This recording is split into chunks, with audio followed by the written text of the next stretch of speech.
You're listening to the Crowdfunding Nerds podcast, a podcast that will help you succeed before, during, and after your crowdfunding event. And now, here is your host, Andrew Lowen. Hey everybody, welcome to Crowdfunding Nerds. I am your host, Andrew Lowen, and I am joined as always by Rick and Sean, my fantastic crew. This episode, we are joined by a special guest, Jeremy Howard with Jambalaya Plays Games. He's a social media community personality. He is a video previewer for ManVsMeeple. In this episode, we're going to discuss what matters most on a Kickstarter page, including his amazing insight on how a Kickstarter page should be laid out to convert well. Talk about his 3-scroll test, which is important, and we talk about community presence. We talked about the differences between reviews and previews. We talked about how you can find great reviewers, and if you needed reviewers with a name, or, all sorts of other things like that. Jeremy challenged me in a way that was just really encouraged me to move and hustle. I hope you guys enjoy it. Here we go.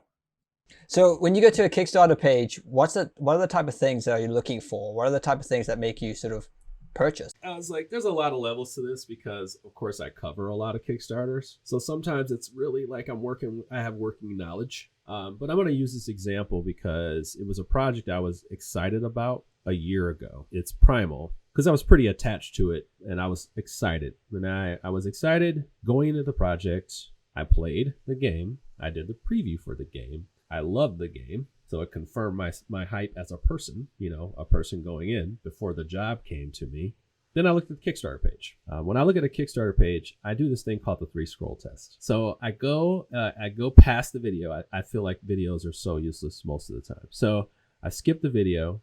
I do this long scroll with my finger, and I go through a Kickstarter page about 3 scrolls, and I'm really looking for a lot of information about the game. I need to know, what am I buying? First of all, what am I buying? What is this game? And I need information to tell me, hey, what is this, a campaign game? Is this a solo bow game? Give me something that describes the game in a nutshell, or sets me up for the world it's in. But still, I need to know what I'm buying. What's the story on this game? Even a game without story, what is the story? Like, why am I buying this? I do want to see components. I do want to know what I am getting, and I don't want to look too far for the best part, which is, how the heck does this game play? I need to know how the game plays. I should know what the game is, generally what components are in the game. And I often find the biggest one being not telling me how it plays or explaining the mechanic that makes this cool. So let's say it's like Rurik Dawn Akia. They have action programming. I want to see that, like, real quick. Innovative, when people say innovative, and they don't show me until halfway through the page. Yeah, it doesn't make sense to me. It doesn't make sense to me. But in the case of Primal, you can go 3 scrolls in. They decide to lead with these gigantic art pictures and one gigantic plastic miniature. So clearly they want you to see this awesome, grandiose picture. They also had testimonials on the second scroll. That's actually a really good idea, to have little tidbits of the testimonials right away. And especially if they're great testimonials, like they give you exact information instead of very general comments. And that's important, based on like the people you pick. Like, you're looking for people who would generally have valuable opinions about the game, and not just, let me just grab the hottest people or the ones that get the most views. Like you got to find the right people to speak about your games. Like, even if you send it to MVM, ManVsMeeple, you should pick somebody, because that they know how to talk about these games. They've covered these types of games so that they can speak specifically to it. Like, I play campaign games. Most of the guys don't play campaign games. I play solo games. If it has a solo mode, you probably want to contact me. But maybe Jeremy might do it now, because he's played a lot of solo games this year, and he's a better editor than I am. They did a decent job of explaining what the game is. By highlighting certain things, which I like highlighting words that make sense, like deck crafting, boss battler experience.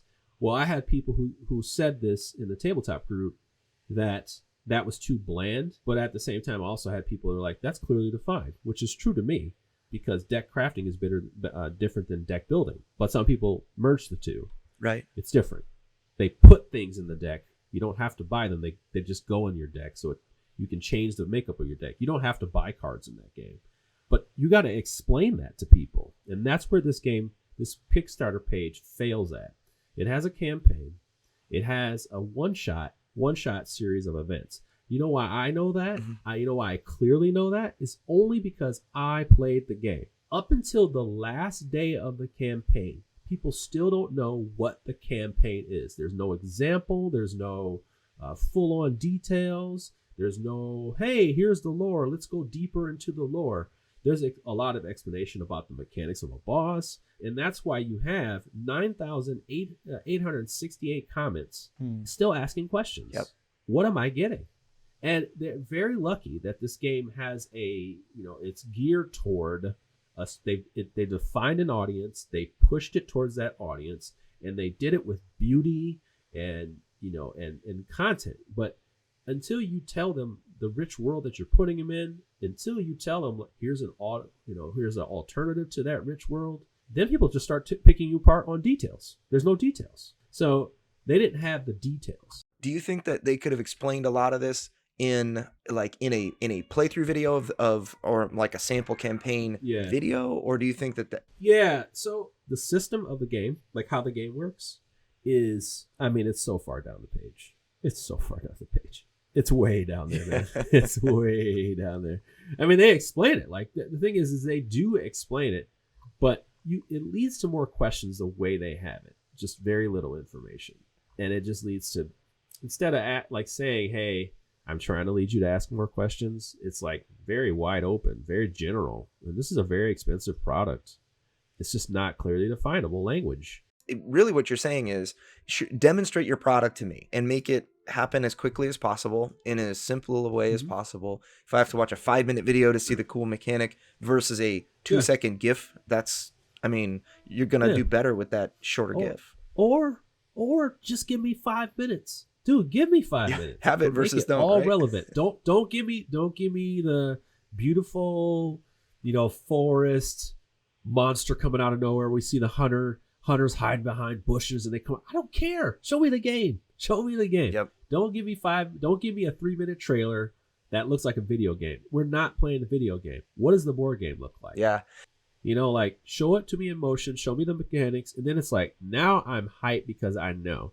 One thing that Primal did was a year before, they had one of the playtesters. I believe he is a playtester. He played the game, and he talked about the card system. He talked about little parts. Now, he was a smaller content creator, so a lot of people didn't see it a year from now, but I did, and I was hype about it. Like, you send information to King of Average. You send information to the right people who actually talk about these games. And if that was King of Average, making little snippet videos, more people to watched it. But his name is Wait Your Turn. He did these awesome little quick videos that were showing little components. And I was just like, that's awesome. I got an idea of how it was. Another game did that, Sheol. By the way, great campaign because they were very realistic and funny. It was $300,000. They were very serious.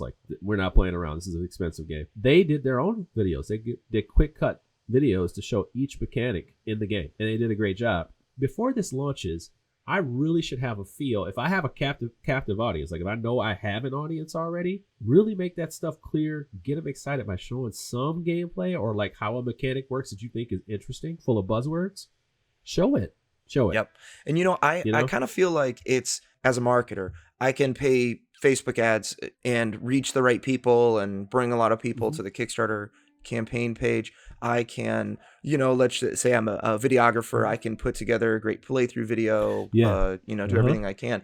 But the best marketing by far is to activate your rabid fans so that they answer the questions. That's what that's really what I want to do, is educate. And that's kind of my whole deal with Deliverance that I've been doing is, I did a digital convention a month ago and had 60 players play 20 games of Deliverance. That's over 60 people that now know all sorts of things about the game that are going to go to bat for me when a troll comes out and says, "Oh, a Christian game," or whatever. It's it's going to be somebody says, "Oh, actually, it's a good one," or whatever, and it's nice that the creator didn't say, give their biased opinion. It's got all this Christ stuff in it, whatever. I know, but it's people experience the game and those conversations can be had, and you also can get some feedback.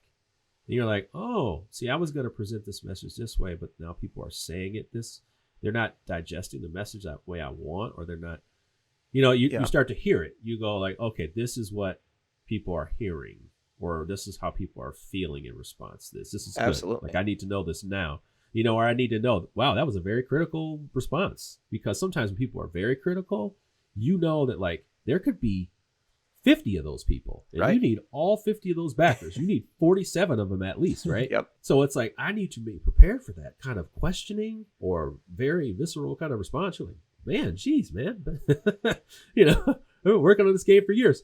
It doesn't seem like it's play tested. This doesn't make sense. And it's like, you ask them why and just be prepared for the good, bad, and ugly, right? And that way, whenever somebody talks trash in a way, and I won't say talks trash, because what I really mean is whenever somebody's critical of your product, it's really natural to get defensive. You're like, oh yeah, it is play tested. I play tested this over 700,000 times, and really what I consider those things they're kind of buying signals. If you're able to really address what their concerns are, they will no longer have those concerns, and all of a sudden one more objection to buying your product and supporting you is out of the way.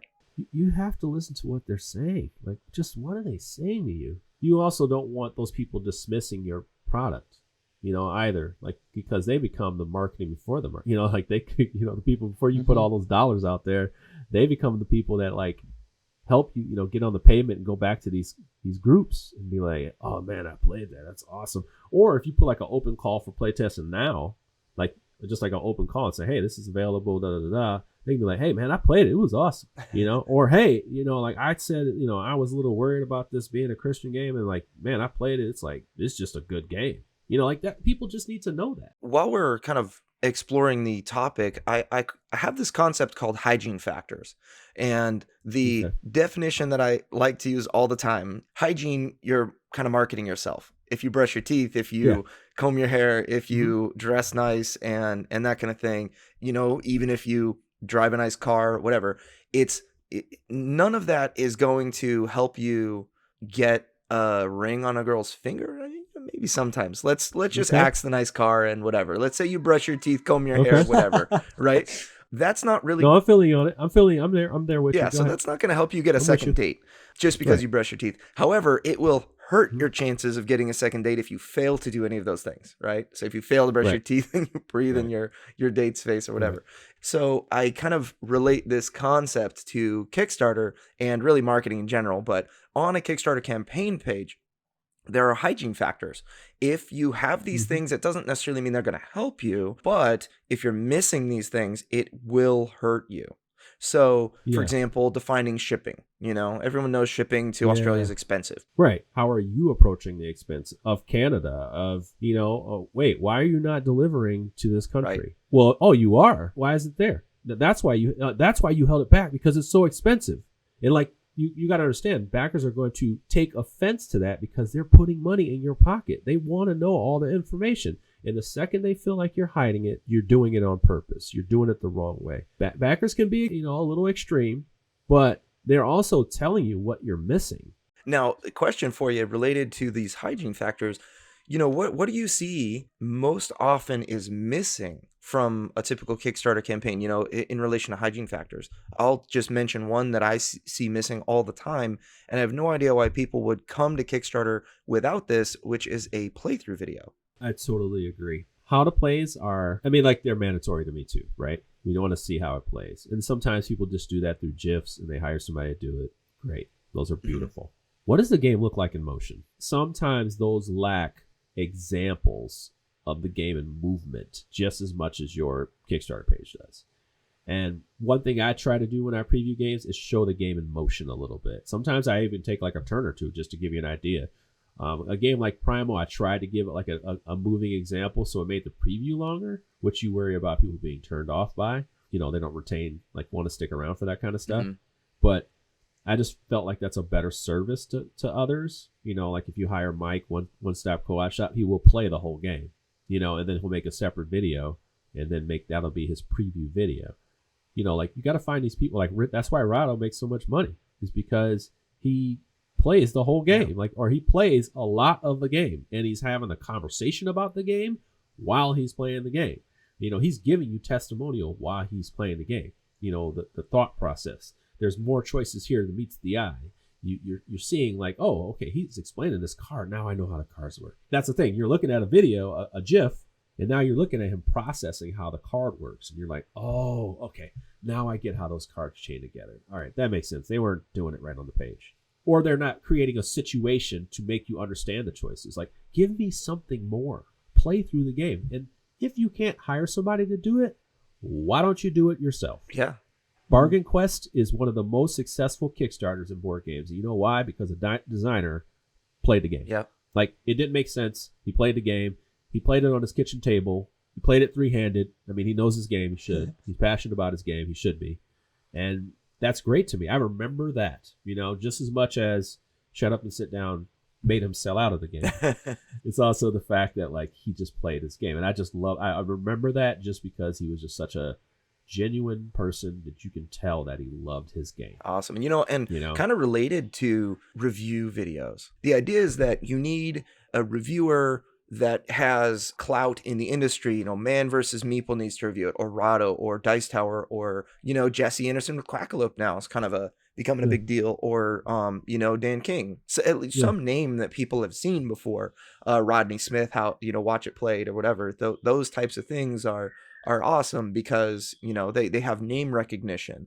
But do you really need a reviewer with a name, or, like, what about up and coming reviewers like Koss, Ismail, or something like that? Can somebody who is a high quality reviewer without as much of a name do what needs to be done as far as kind of that hygiene factor is concerned? Or are you going to kind of hurt we'll say, like, the bottom line if you fail to include a reviewer with a name? The answer is yes and no. Once again, you're trying to find the right person that can get the most eyeballs on the game. You also got to realize there's a brand to it. A lot of the higher level previewers are not going to take every job. Matter of fact, I just rejected 5 projects this morning. Straight up, like I just did it. Like up until I looked down at my phone and I just clicked on no real quick because I checked more of the projects. And same thing. Richard, I know him and he rejects 80% of what he sees. So you may even want to pay and they don't want to do your project. So now what do? I'm just going to take that as the case. Some people assume that they pay a boatload of money and then we all just line up. That's not how it works. You got to find somebody with the right audience. You got to find someone that you can communicate what they're going to be doing. Like if you're going to send something to Alex from Board Game Co., you are going to get a review, not a preview. And there's 2 different languages right there. Like there's 2 different types of content there. So you got to make sure that's clear, because if he says yes, you could have potentially a bad review on your Kickstarter page, or a lot of feedback. Just a lot of feedback that's going to be out there.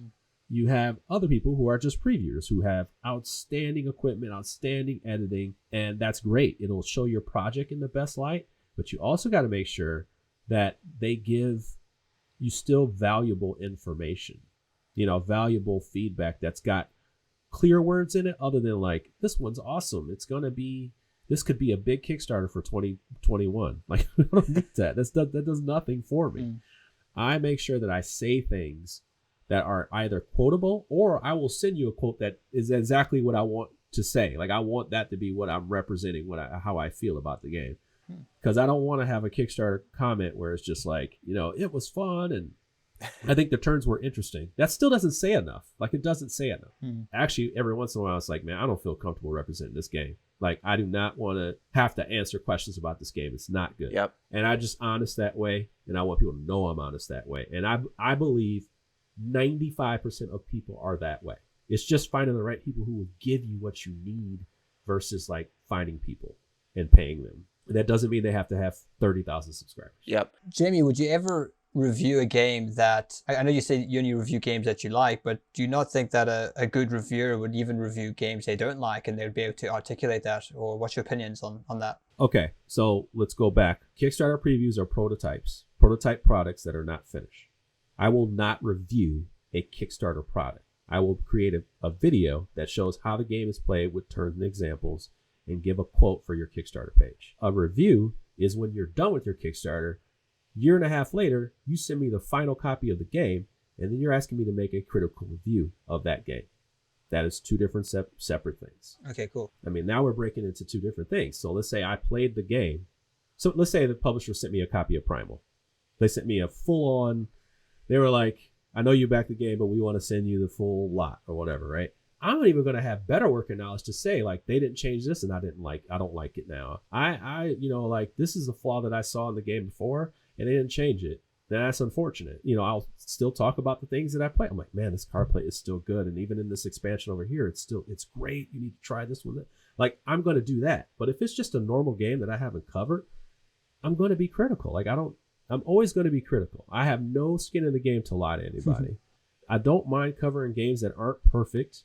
Like I went on Duke of Dice and we covered Dune Imperium and Lost Ruins of Arnak. And I was just, I was critical of both the games. And I love both.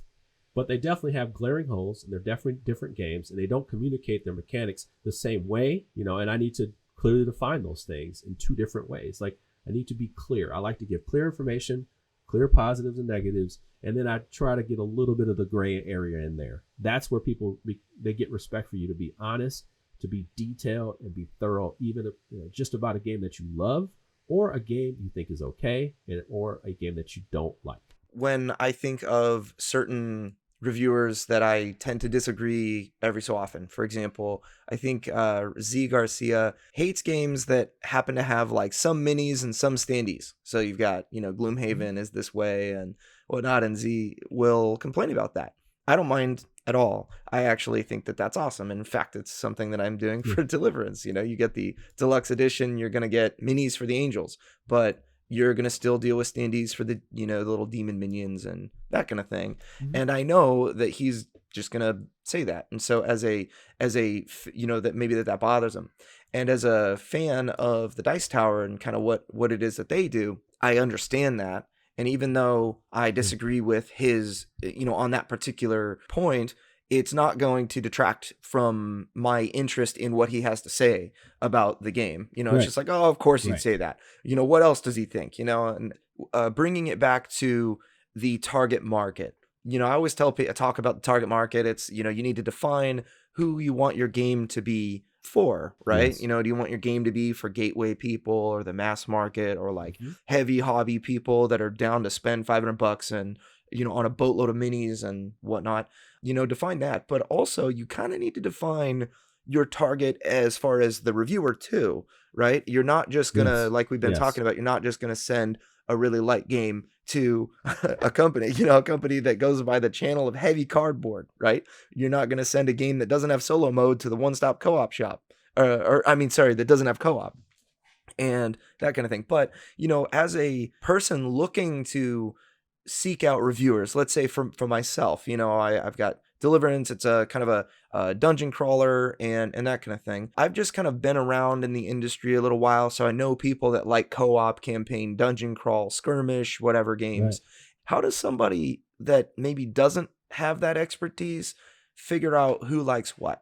What would you say would be like a shortcut to figure out who likes? I mean, do we go into like a Facebook group and say, hey, I have a game like this. Who wants to review it or what? So there's board game reviewers and media. There's a Facebook group for that. I also just say do the work. So let's say you go to Board Games and Media and Reviews. Just depending on how like beautiful the game is, like maybe they're a fan of your game. They see it pop up. They're like, oh my God, now it's time for the previews. Oh my God, I got to do it. Right. And then you'll have general interest. So you'll have a lot of people come. A lot of people come out. First day, you'll have a lot of response, and that's awesome. Now you got to do some serious research because this is where your money's going to go. This is where your value's going to go. So that's not money. Mm-hmm. It's really like where you're going to get the most value. You got to watch some of their videos. You may have watched some of their videos before, but you may be digging to see what type of games they've covered that are similar to yours, or at least in that area, so you can get a figure of like, they kind of ragged on this one because it has dice combat. Mm-hmm. If I were to have them, I need to let them know that this is a dice combat game and then they want to cover it. Like that's the thing. You're like, I like their style, but I wonder if they would like rag on it a little bit because it's dice combat. You got to do that kind of research, or you can just kind of take a leap of faith. You're like, all right, I'll take a leap of faith on this. This seems like a pretty interesting person. I like the way their passion is. I like where they are. I mean, that's what happened with people like me. Like I didn't have a lot of proof of concept anywhere. I didn't have, I had a blog at the time, and it was just like, people could tell my passion through words. And then when I started doing video clips, then everybody kind of got an idea of who I was, my voice, my presentation, what I sound like, what I feel like. You have to figure out, like that person's reach. Do they just post links and they're gone? Or are they, like, I've seen this person everywhere, because that's free promotion, like, you may have paid Rado for his thing. And by the way, bigger reviewers are not going to be on those pages. They're not. So you know who they are. You know where you have to go find them. They have their email. They have a business.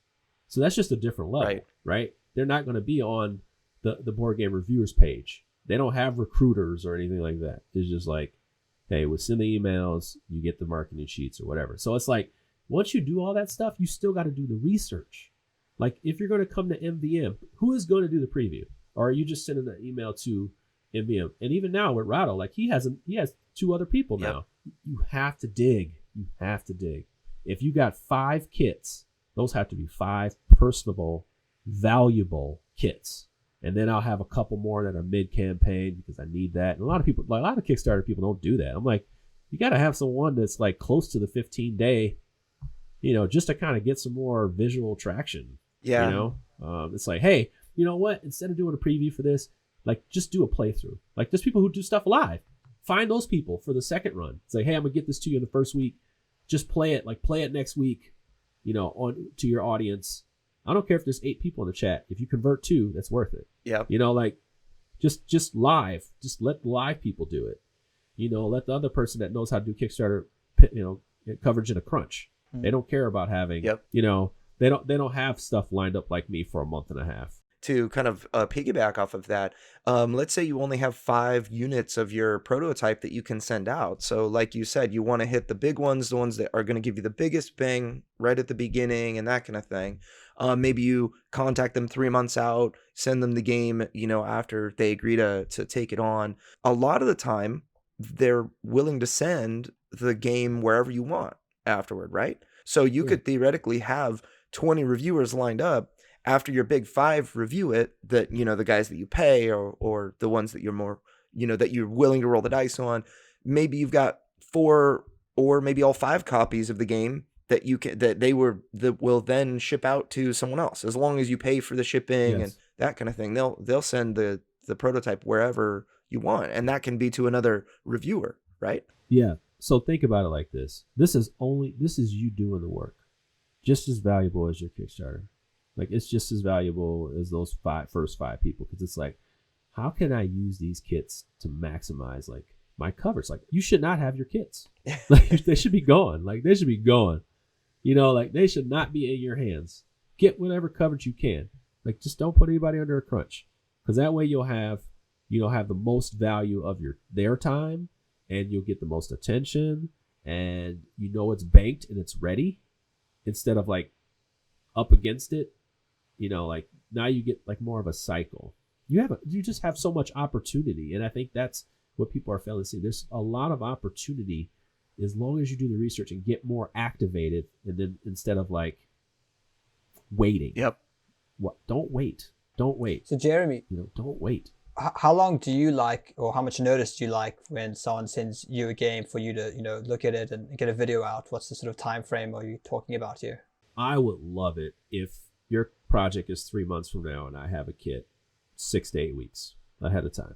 Like, I would like that. I would love that. Even if you're not telling backers that you're about to announce their, your date or anything like that. It's like, hey, we're going to have a Kickstarter launching on June 8th. We want to get kits out early. We just need to know if you're interested in that. Send them a rule book, send them a media kit, send all the things you want out there, and just say, hey, take a look at it, take a thorough look. This is what we're trying to do. You can even say, hey, this game has these bullet points that I really want to say. Like you're giving them all this information. You're giving these people that are going to cover your game all this information, because you got to get them sort of hype about it, right? And then they go, okay, oh, cool, I'll take it. This is the deadline that we're looking to have content by.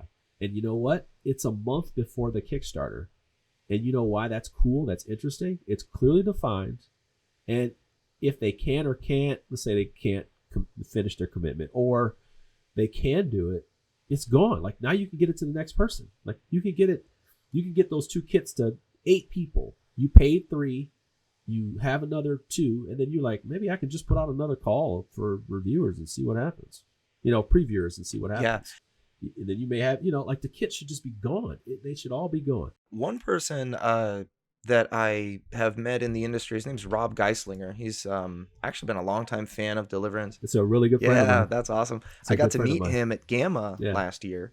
And Rob was hot off the heels of a Kickstarter that raised like $1.2 million. I can't remember what it's called. It's it's like a city building game related to Rome. Yeah, it's Foundations of Rome. I kept thinking Glory to Rome, but yeah.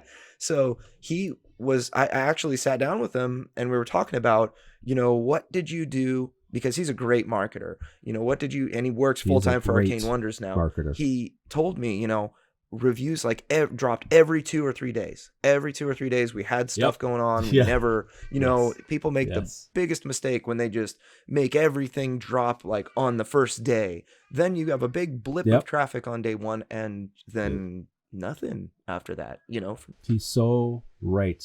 Like I listen to Rob all the time. Like when I go to Indy and stuff, I stay at his house and with Julie from Gamebriar too. They're both insanely great at marketing. Awesome. And I talk to him at least a couple hours about that when I go there. Let's say you wanted to send some stretch goal stuff. I have some publishers that we work with will actually get their copies made straight from the manufacturer in China. They'll be, whatever the 20 airlifted copies. Like ship them or something. But a lot of people, myself included, wouldn't be ready to print even 5 units from a company in China and send them out as review copies. Maybe the quality would be higher, but a lot of people make their copies themselves or, combo GameCraft or Print Play Games, whatever sites. What quality do you want to see the prototype? And what do you think is really kind of required, like the minimum quality level required for a preview for Kickstarter? Curious about your thoughts on that. It's really what you want people to see. The best of what you want people to see. And maybe you can't afford that either, right? Like if you have a miniatures game and it's going to have a crap ton of miniatures, can you at least give me 4? Can you give me 4? Mm-hmm. Can you give me one or 2 characters that are miniatures and it's a cooperative game? Okay, so just give me 2 of the 4 characters that are in the base game. Give me something that people can hold and say, hey, this is a miniatures game. You don't have to have a whole bunch of boards. You can just sit it on really decent cardboard, like real decent board of some sort, or real decent paper that's nice and thick to present your product. Like, try not to have hand drawn stuff. Send the bits. Try to send something that can visually represent your game properly. That's all. That's what you want. You are a backer of games. By the way, back games, please. Even if you back them for $1, nobody cares. They just want to know you're backing games. What you have seen when you're backing games, one thing I didn't like about Primal was that they had all the first level cards for all the characters and all the miniatures for the base in like 1 and 2 big monsters. That's a lot of money. Yeah. But one thing I would have loved for them to send, if you're going to have a campaign and you only send me level 2 cards, and it's, even if I can't use them all, like show me what a level 4 and level 6 card looks like. So then I go like, oh crap, like this gets real crazy complicated. And it's pretty cool. Like it's got a long game to it. It doesn't look like the same icons, or there's 3 icons on here. So I know, like, oh my God, the massive change that you can create. Like now I can talk, like that's visual. People are going to see it. They're going to see me talk about it. And I'm the person that's playing it, so I can have a good idea of where it's going. That's awesome. So your previewers, your Kickstarter preview creators, the video creators, want to help you. So you need to help them cast your vision. Show them what the vision is going to be so that they can cast it to their audience. Is that kind of summed up? Is that? Yeah, sure. Like summed up, communication. Find the right people that are going to give you the right message. Regardless of size, you want to make sure you have a mix of it. Yep. Right? A mix of it. You also want to make sure when you are sending them or requesting them that you're giving clear communication of like, hey, this is details. Like for Primal, they said, hey, people are saying it's like this game. We want to make sure that they understand this is different because X, Y, Z. And I can agree with it or not, but at least I have it in my head, like, this is what they're trying to communicate to you. You know, like, I may not even say it. I'm like, I'm not saying that. But I at least know what you're trying to communicate to me. And then I can, you know, at least work with that mentally and figure out how, you know, whatever, if I want to say it or not. But you also want to have time and clear deadlines, and also the expectation. I need this video done by here. This is launching here. Please don't share please don't share the Kickstarter date. Here's the media kit of some of the art. Now, it's not final art, but I figure I just give you enough to show the cards. Some people like us, we actually use the cards and use them digitally versus taking pictures of them. You know, if we can, you send it to us. That's a great point. I will even ask you, can you give me some cards, like some actual cards instead of like just pictures? Like, I need the cards. I can like do something cool with them. Jeremy, one thing that we try to stress with people going to Kickstarter is building a community around their game and getting people, you know, hyped about their game. We know that's something that you really stress. So would you have any tips for, you know, independent board game developers on how to build a community around their game? Yeah, I would just say, you know, start early. And it starts with you communicating, one, what is this game? And how are you reaching me? That's a key. So how are you reaching me? You can do it through paid ads. When people respond to that ad, respond to them. If you are, you know, starting out, people want to know who the heck you are. You're a first-time designer. You can show pictures of your game and be like, hey, I need some feedback, you know, on a box cover. And they're like, hey, this is a box cover. Can you tell me what you think? You're getting free feedback. You're engaging with the community. There's a little bit of hype and explanation to it, you know, that you get to have. But that also requires you to do a little bit of contribution to the community as well, of just having conversations, being in there, talking about games you like randomly, and not injecting promotion in there, and then getting an opportunity to promote through that. You have to be committed to these things. They don't cost you, they cost you not physical cash, but they do cost you time. And you have to decide if you want to invest that time. And that's not always going to lead to everything being worked out and everybody's going to love you. It's the boots on the ground stuff that turn into, you know, 200 people that at least turn over 30 backers. And depending on your funding goal, that may be great. You know, like, yeah, that could be 10% of your funding goal. It may be great, or it may not. Let's say you have a cooperative game. Maybe you just want to comment on a cooperative game. And just by default, like just by some things they say, you're like, hey, you know what? I'm not going to post my link here, but I do have a game. It's called Deliverance. It's coming out. And it does this really interesting thing that's just like this. Doesn't mean that you're trying to say like this game is bad. You're just saying, hey, like, I have a similar thing that I thought was really neat because I saw this and it was like kind of cool. I kind of got inspired by it. And that's the thing. Planting these seeds, creating a community, and then supporting it. I often tell people when they have community groups, there's a great value in making people salivate through pictures, but free play testing is awesome.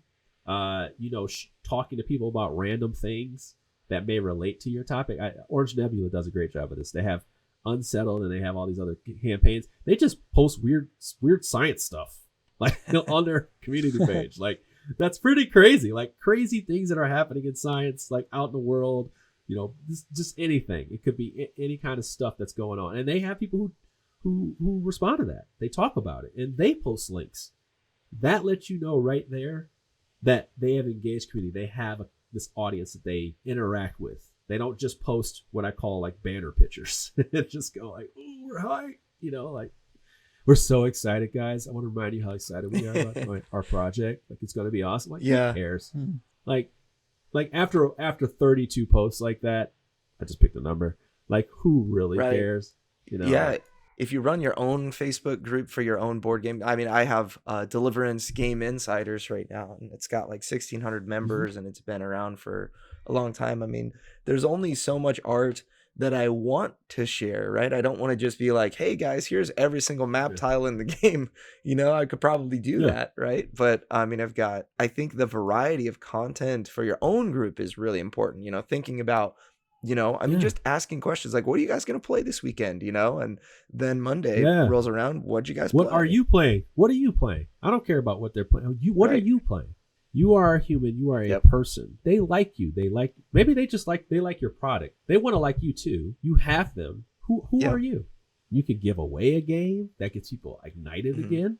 Like a game, any game that you love, you know, like, you know, just take a $50 game and do a giveaway within your group. It gets people like coming back to your page that haven't been back to your page. You say you have 1,600 people, you may have 500 active members. Like, ignite those people, bring them back and say, hey, and then we're going to announce the Kickstarter date live. Like that's exciting. Like these are exciting things.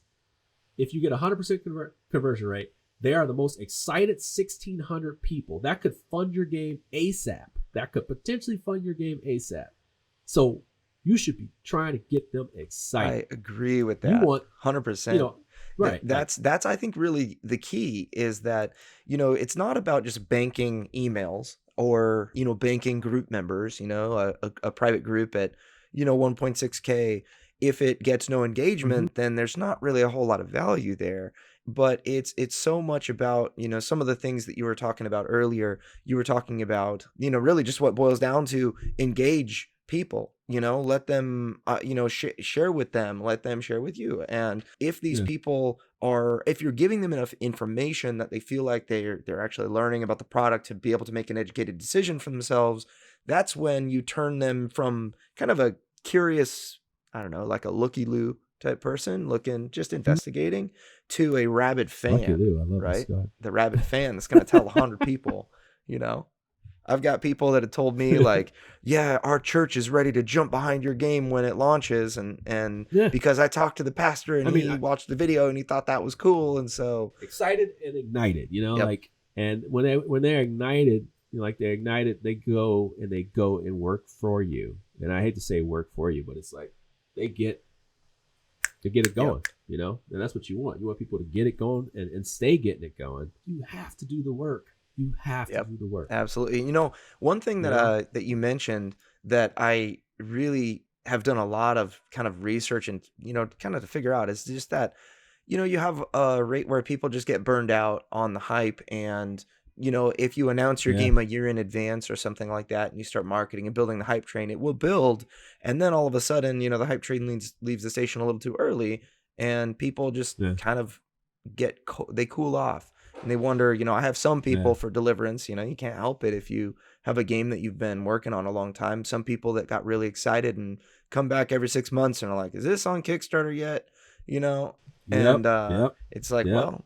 Or like you have an admin for your group, right? Because you're like, I got 1,600 people. I don't have all day to look at this. Nothing wrong with that. You have admins, right?